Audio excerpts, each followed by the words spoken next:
오늘의 주제는 스마트폰보다 먼저 나타나는 바람의 전조 증상입니다. 스마트폰을 숨기기 전에 어떤 행동으로 외도를 알 수 있는지 이야기 나눠보겠습니다.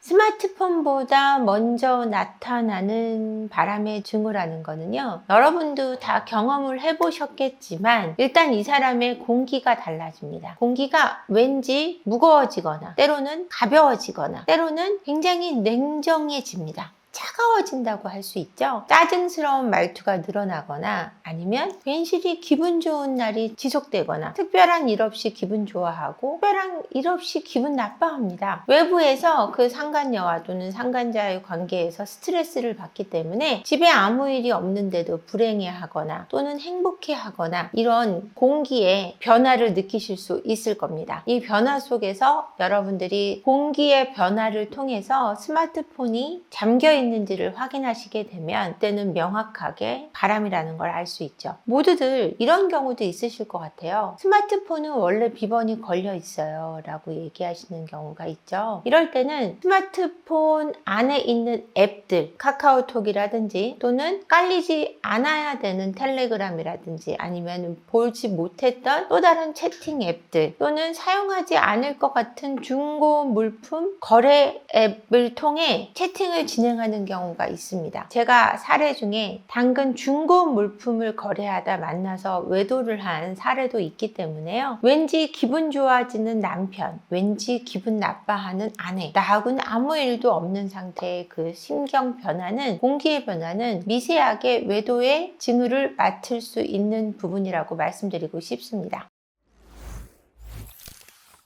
감정이 식으면 행동에서 어떤 것부터 달라지나요? 일단 감정이 식으면 부부관계를 멀리합니다. 이유 없이 부부관계를 계속 같이 하던 사람이 어느 날부터 발기가 안 된다고 하거나 때로는 흥미가 전혀 식었다고 하거나 부부관계를 멀리하기 시작하고요. 말투도 굉장히 냉정해지고 차가워지고 행동도 손을 잡고 걸어가던 사람이 또는 다정하게 자주 안아주던 사람이 그런 행동이 뚝 하고 끊어져 버립니다. 왠지 나를 수동적으로 멀리하고 있다. 그 수동적인 공격을 느끼실 수 있는데요. 이 수동적인 멀리함에 있어서 왜 그런지 정말 이유를 알 수 없는 그 미묘한 공기의 흐름이 있습니다. 여러분들도 다 경험을 해보셨을 거라고 생각을 해요. 그래서 감정이 식으면 행동이 달라지는 것은 어떤 것이 있냐면 일단 표정이 달라지고 그 다음에는 말투가 달라지고 말투와 더불어서 행동의 변화도 가져오게 되어 있습니다. 전체적인 삶의 태도가 변화한다고 할 수 있겠죠.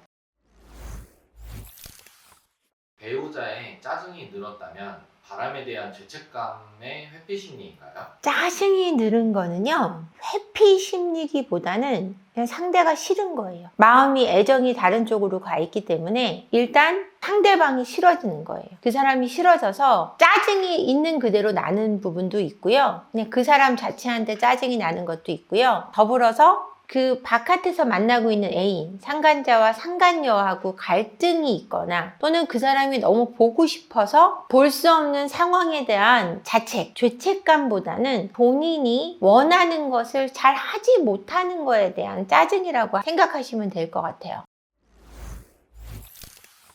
비언어적 신호로도 바람을 눈치챌 수 있나요? 아까도 말씀드렸지만 일단 표정이 달라지고 그다음에 말투가 달라지고 행동이 달라지기 때문에 알 수는 있어요. 근데 그것만으로 확신하기는 어려워요. 바람인 것 같은 느낌은 느껴요. 그러다가 우연히 대체적으로 많이 알게 되는 것은 문자, 한밤중에 걸려왔다 끊기는 전화, 내가 받으면 끊어버리고 내가 걸면 안 받고 남편이나 아내 전화를 하면 통화가 되는 전화들이 가끔 옵니다. 이런 것들로 확신하게 되는 건데 비언어적 신호로도 충분히 바람은 눈치채죠. 근데 그것을 그런 느낌만으로 당신 바람났어?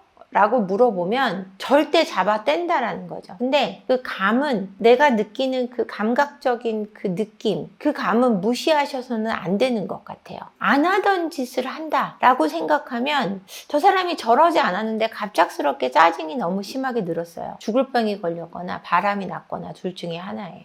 그렇기 때문에 그런 비언어적인 느낌이 감이 올 때는 반드시 추적 관찰을 하셔야 된다는 이야기를 해드리고 싶어요. 답답하다는 말을 자주 하는데 어떤 의미인가요? 바람난 상태의 사람들이 답답하다는 말을 배우자한테 해요. 왜냐면 정말 답답하거든요. 내가 만나는 그 사람은 내 말을 굉장히 잘 이해하고 나를 인정해주고 굉장히 잘하는데 내 말에 수긍해주고 되게 긍정적인데 너는 왜 그러니? 이런 의미가 들어있는 거예요. 너는 왜 나한테 그렇게 수용하지 못하고 수긍하지 못하고 왜 내 의견에 반하니? 왜 수긍하지 못하니? 난 네가 답답해 라는 표현을 하는 거죠. 그래서 남편이나 아내가 무슨 행동을 할 때 아우 답답하다 답답해 이 말이 자주 나오게 되어 있어요. 그래서 나한테 답답하다는 말을 안 하던 사람이 갑자기 시작했다면 나를 다른 사람하고의 관계에서 비교한다고 생각하셔도 과언이 아닐 거예요.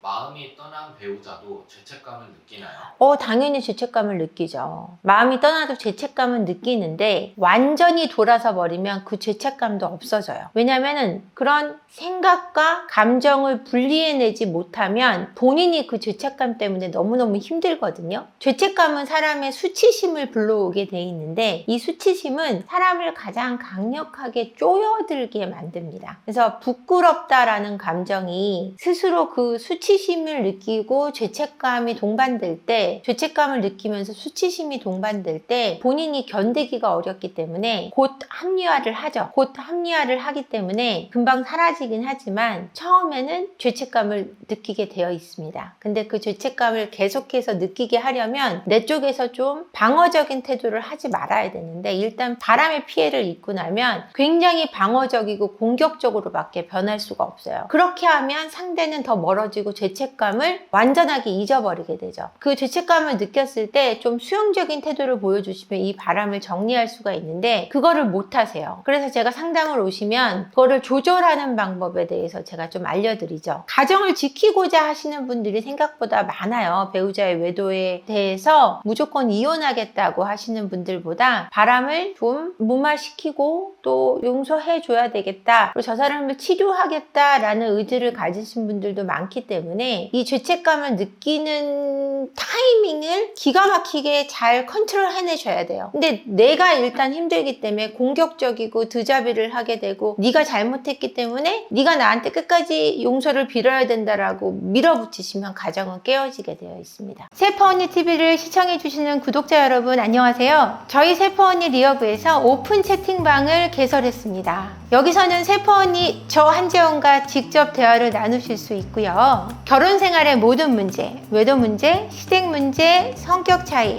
그리고 경제 문제까지 모든 문제를 이야기 나누실 수 있습니다. 마음고생하시는 여러분의 버팀목이 되어드리겠습니다. 유튜브 설명란에 있는 링크를 통해 입장이 가능하시고요. 많은 참여 부탁드립니다. 여러분의 안정적인 가정을 기원합니다. 고맙습니다. 외도 중인데 오히려 배우자에게 다정한 모습을 보이기도 합니다. 외도 중에도 배우자한테 잘하시는 경우가 있어요. 왜? 밖에서 기분이 좋기 때문에 배우자한테 잘해주고 이런 사람이 이제 성품이 좀 유한 분들이 많고 성격적으로 굉장히 좋은 사람들인 거예요. 성격이 좋은 사람인 거예요. 그러니까 자기를 컨트롤하는 조절 능력이 있는 분들이죠. 그래서 이거를 컨트롤해내면서 기분이 좋고 배우자한테도 잘하면 의심을 덜 받기 때문에 잘하기도 하고 다정하게 굴기도 하고 그 안에 죄책감이 들어있는 겁니다. 미안함이 있어서 잘해주면서 자기는 양쪽이 다 잘해. 양쪽이 다 잘하면 문제없는 거 아니야? 이런 사고를 가지기도 하죠. 내가 둘 다한테 완벽하게 해주는데 뭐가 문제야? 이런 생각을 하시거든요. 그러니까 자기 합리화를 위한 행동이에요.